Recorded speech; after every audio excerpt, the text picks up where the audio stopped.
அஸ்ஸலாமு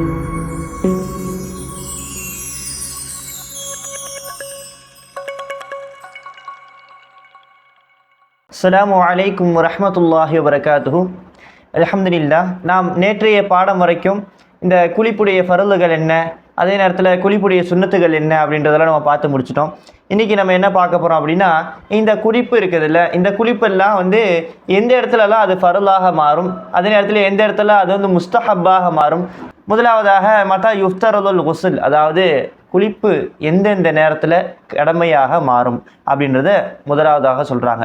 இதில் முதலாவதாக என்ன சொல்கிறாங்க அப்படின்னா, அவர் ஜுனூபாக ஆனால், அதாவது அவருடைய உடம்பிலிருந்து அவர் தன்னுடைய மனைவியோட உடல் உறவு கொண்டாலும் சரி, உடல் உறவு கொள்ளாவிட்டாலும் சரி, அவருடைய உறுப்பிலிருந்து அந்த இந்திரிய துளி அது வெளியாகிவிட்டால் அவருக்கு குளிப்பு என்பது கடமையாக மாறிவிடும்.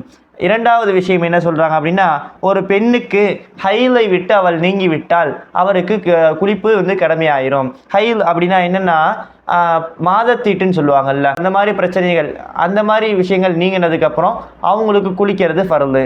மூன்றாவது எந்த நேரத்தில் ஃபர்லு அப்படின்னா, பிரசவத்தீட்டு நீங்கிய பின், பிரசவத்தீட்டு நீங்கினதுக்கப்புறம் அவங்க குளிக்கிறது என்பது அவங்களுக்கு ஃபர்லு. நான்காவது விஷயம் என்ன அப்படின்னா, ஒரு மையத்தை குளிப்பாட்டுவது என்பது உயிரோடு இருப்பவர்கள் மீது கடமை. இந்த 4 விஷயங்கள்னா ஃபர்லு எப்படின்னு சொல்லி முடிக்கிறாங்க.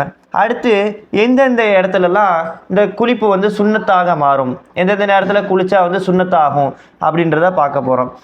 முதலாவதாக லிசலாத்தில் ஜுமா, அதாவது ஜுமா தொழுகைக்காக குளிப்பது என்பது சுன்னத்து. இரண்டாவது விஷயம் என்னென்னா, ஈது தொழுகைக்காக குளிப்பது என்பது சுன்னத்து. மூன்றாவது விஷயம் இஹ்ராம் அணியும் பொழுது குளிப்பது என்பது சுன்னத்து. நான்காவது விஷயம் சூரியன் மறைந்த பின்ன அரஃபாவில் குளிக்கிறது சுன்னத்து. ஒரு ஹாஜிக்கு சூரியன் மறைஞ்சதுக்கப்புறம் அரஃபாவுடைய இடத்துல அவர் குளிக்கிறதுன்றது அவருக்கு சுன்னத்து அப்படின்றத சொல்லி முடிக்கிறாங்க. இப்போ அவருக்கு யுஸ்தஹப்பு, அதாவது எந்தெந்த இடத்துலலாம் அவருக்கு முஸ்தஹப்பு அப்படின்னு பார்த்தோம் அப்படின்னா, பராஅத்துடைய இரவு. பராஅத்துடைய இரவு அப்படின்னா ஷாபானுடைய நடுவில் வரும் பராஅத்துடைய இரவு அப்படின்னு சொல்லுவோம். அந்த இரவில் குளிப்பது என்பது முஸ்தஹப்பு அப்படின்றத சொல்கிறாங்க. அடுத்து என்ன சொல்கிறாங்க அப்படின்னா, லைலத்துல் கத்ருடைய இரவில் குளிக்கிறது அப்படின்றத சொல்கிறாங்க. அப்புறம் சூரிய கிரகணம், சந்திர கிரகணம், இந்த தொழுகைக்காக குளிப்பது என்பது முஸ்தஹப்பு அப்படின்னு சொல்கிறாங்க. அப்புறம் இந்த 4வது விஷயம் என்ன சொல்கிறாங்க அப்படின்னா, மழை தொழுகைக்காக குளிப்பது என்பது முஸ்தஹப்பு.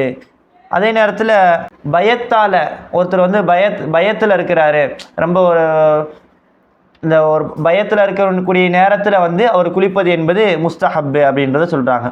அதே நேரத்தில் இருட்டில் இருக்கிறாரு அப்படின்னா அந்த நேரத்தில் குளிக்கிறது அப்படின்றது அவருக்கு முஸ்தஹப்பு. அதே நேரத்தில் அவர் புத்தாடை அணிகிறாரு, புதுசாக ஒரு ட்ரெஸ்ஸு போடுறாரு அப்படின்னா அவருக்கு குளிக்கிறதுன்றது முஸ்தஹப்பு. அதே நேரத்தில் அவர் பாவத்தை விட்டு பாவ மன்னிப்பை தேடுறாரு, பாவ மீட்சி தேடுறாரு அப்படின்ற நேரத்தில் அவர் குளிக்கிறதுன்றது அவருக்கு முஸ்தஹப்பு. அதே நேரத்தில் ஒருத்தர் பயணம் முடிஞ்சிருச்சு, ஒரு சஃபருக்காக, அதாவது ஒரு ஊருக்கு போயிருக்கிறாரு, ரொம்ப தூரம் பயணம் செஞ்சுட்டு வந்திருக்கிறாரு, வந்ததுக்கப்புறம் அவர் குளிக்கிறதுன்றது அவருக்கு முஸ்தஹப்பு. அதே நேரத்தில் மதினா முனவ்வராவிலே ரசூலுல்லாஹி ஸல்லல்லாஹு அலைஹி வஸல்லம் அவர்கள் அடங்கி இருக்கக்கூடிய அந்த புண்ணிய பூமி மதினா முனவ்வரா, அந்த பூமியிலே நாம் நுழையும் பொழுது நாம் குளித்து விட்டு செல்வது என்பது முஸ்தஹப்பு அப்படின்றத சொல்கிறாங்க. அதே நேரத்தில் 12வது விஷயம் என்ன அப்படின்னா, மக்காவிலே நாம் நுழையும் பொழுது அப்பொழுது நாம் குளிக்க வேண்டியது நமக்கு முஸ்தஹப்பு அப்படின்றத சொல்கிறாங்க. அதே நேரத்தில் முஸ்தலிஃபால அந்த தியாக திருநாள், அதாவது நாம் இந்த குர்பானி கொடுக்கக்கூடிய நாள், அந்த முஸ்தலிஃபால நம்ம குர்பானி கொடுக்கக்கூடிய நாளில் நம்ம குளிப்பது என்பது நமக்கு முஸ்தஹப்பு. அதே நேரத்தில் ஜியாரத் செய்யும் பொழுது, அது யாரை ஜியாரத் செஞ்சாலும் சரி, ஒரு வழிமார்களை நம்ம ஜியாரத் செய்கிறோம், இல்லை நம்மளுடைய வீட்டில் நம்மளுடைய தாத்தா பாட்டி இருக்கிறாங்க, அவங்களுடைய கபரை நம்ம ஜியாரத் செய்கிறோம் அப்படின்னாலும் சரி, அந்த நேரத்தில் ஜியாரத் செய்யும் பொழுது குளித்ததுடைய சுத்தத்தோடு ஜியாரத் செய்வது என்பது முஸ்தஹப்பு அப்படின்றத சொல்கிறாங்க. அதே நேரத்தில் மையத்தை குளிப்பாட்டிட்டீங்க, மையத்தை குளிப்பாட்டினதுக்கப்புறம் உங்களுக்கு குளிக்கிறதுன்றது முஸ்தஹப்பு. அதே நேரத்தில் முடி வெட்டிட்டீங்க, முடி வெட்டினதுக்கப்புறமோ இல்லை மொட்டை அடிச்சிட்டிங்க, இந்த மாதிரி விஷயங்கள் நடந்துட்டாலும் நீங்கள் குளிக்கிறதுன்றது உங்களுக்கு முஸ்தஹப்பு.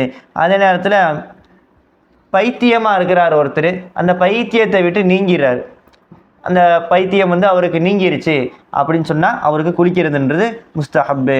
அதே மாதிரி தான் அவருக்கு வந்து மயங்கி விழுந்துட்டார், அதே நேரத்தில் போதையிலேருந்து இது பண்ணிட்டாரு, இப்போ மயக்கத்திலேருந்து அவர் எந்திரிச்சிட்டாரு, அதே நேரத்தில் போதையை விட்டு அவர் நீங்கிட்டாரு, போதை தெளிஞ்சிருச்சு அப்படின்னா அவருக்கு வந்து குளிக்கிறது முஸ்தஹப்பு அப்படின்றத சொல்கிறாங்க. அதே நேரத்தில் ஒருத்தர் வந்து இஸ்லாத்துக்கு வந்துட்டார், புதுசாக இஸ்லாத்துக்கு வந்து அவர் வந்து சுத்தத்தை தேடுறாரு அப்படின்னா அவருக்கு குளிக்கிறது முஸ்தஹப்பு.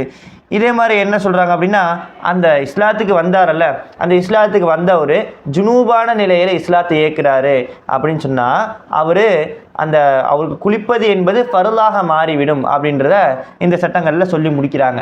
அப்போ நாம் வந்து குளிப்பு எந்தெந்த இடத்துலலாம் ஃபர்லாக ஆகும் அப்படின்றத பார்த்துட்டோம், அதே நேரத்தில் எந்தெந்த இடத்துலலாம் சுன்னத்தாக மாறும் அப்படின்றத பார்த்துட்டோம், எந்தெந்த இடத்துலலாம் முஸ்தஹப்பு அல்லாஹ் தஆலாவிற்கு ரசூலுல்லாஹி ஸல்லல்லாஹு அலைஹி வஸல்லம் அவர்களுக்கு பிரியமான விஷயமாக மாறும், எந்தெந்த இடத்துல அந்தந்த நேரத்தில் குளிச்சா அப்படின்றத நம்ம பார்த்து முடிச்சிட்டோம். இன்ஷா அல்லாஹ் இதன்படி அமல் செய்யக்கூடிய பாக்கியத்தை வல்ல ரஹ்மான் நம் அனைவருக்கும் தந்தருள் புரிவானாக. வாஹிரு தஅவானா அல்ஹம்துலில்லாஹி ரப்பில் ஆலமீன். அஸ்ஸலாமு அலைக்கும் வரஹ்மத்துல்லாஹி வபரகாத்துஹு.